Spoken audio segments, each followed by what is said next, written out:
സംസാരിച്ചപ്പോൾ മനസ്സിലായത് എന്താ വെച്ചാൽ ആള് ഫുള്ള് നല്ല പേടിച്ചിട്ടിരിക്കുകയാണ്. എനിക്ക് മനസ്സിലായത് ആള് ഫുള്ള് ഒഴിഞ്ഞു മാറാനുള്ള പല കാരണങ്ങൾക്ക് സംസാരിച്ചപ്പോ എനിക്ക് തോന്നിയിരുന്നു. പേടിച്ച് പിന്മാറാണ്ട് വാടാ ചലഞ്ചിന് വാ. എടാ എനിക്ക് പേടിയും കാര്യമൊന്നും നിന്നില്ല. എനിക്ക് വരുന്നിടത്ത് വെച്ച് കാണാം. അല്ല ഞാൻ റെഡിയാണ്. പക്ഷെ ഞാൻ ഡിസംബറിൽ ഞാൻ അവിടെ ഉണ്ടാവില്ല ഞാൻ നിന്നോട് പറഞ്ഞിട്ടുണ്ട്. പിന്നെ ഈ ഒരു കാര്യം നീ ഇന്നലെ വീഡിയോ ചെയ്തുകൊണ്ട് എനിക്ക് ഇങ്ങനത്തെ ഒരു വീഡിയോ ഇടണം. കാരണം നീ ഡേറ്റും കാര്യം ഞാൻ എനിക്ക് പറ്റൂല എന്ന് പറഞ്ഞ ദിവസം തന്നെ നീ കൊണ്ടുപോയി ഇടുന്ന എനിക്ക് ഉറപ്പാണ്. കാരണം നീ ചെറ്റത്തരം ചെയ്യും. അപ്പൊ അതുകൊണ്ട് അത് ക്ലിയർ ആക്കാൻ വേണ്ടി ഞാൻ നിന്റെ മാനേജർക്ക് വിളിച്ചതാ. മാനേജർ വിളിച്ചിട്ട് നീ ഫോൺ എടുക്കുന്നില്ല. അവനോട് പോയി ചോദിക്കും നീ. ഞാൻ ഇന്ന് വീഡിയോ ഇട്ടില്ലാന്നുണ്ടെങ്കിൽ ഞാൻ ഡിസംബറിൽ ഓൾറെഡി ഞാൻ അവിടെ ഉണ്ടാവില്ല നിന്നോട് പറഞ്ഞു. എന്നിട്ട് നീ ഡിസംബറിൽ ആ ഡേറ്റ് ഫിക്സ് ആക്കി കാണുന്നുണ്ടെങ്കിൽ ഞാൻ ബാക്കിയുള്ളവരോട് എന്താ പറയാം. അപ്പൊ ഞാൻ അതിനെ കള്ളൻ അല്ല. അതുകൊണ്ട് ഞാൻ ഡിസംബറിൽ ഇവിടെ ഉണ്ടാവില്ല എന്ന് പറഞ്ഞപ്പോ ഡിസംബറിൽ നീ ഡേറ്റ് ഫിക്സ് ആക്കിയില്ല. ചെറ്റത്തരല്ലേ നീ ചെയ്തത്.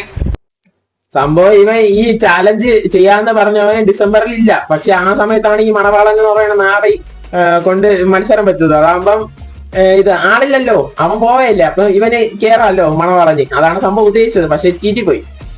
അവൻ ഇല്ലാത്ത സമയത്ത് പോയി ഇവൻ എല്ലാം സെറ്റ് ചെയ്ത് മണവാളൻ. ഇപ്പൊ എങ്ങനെ ഇരിക്കുന്നു? ഇത് ഇങ്ങനെ ഇങ്ങനെ ഇങ്ങനെ എന്നെ പൊക്കോണ്ടിരിക്കും. എന്ത് പറയാനാണ്.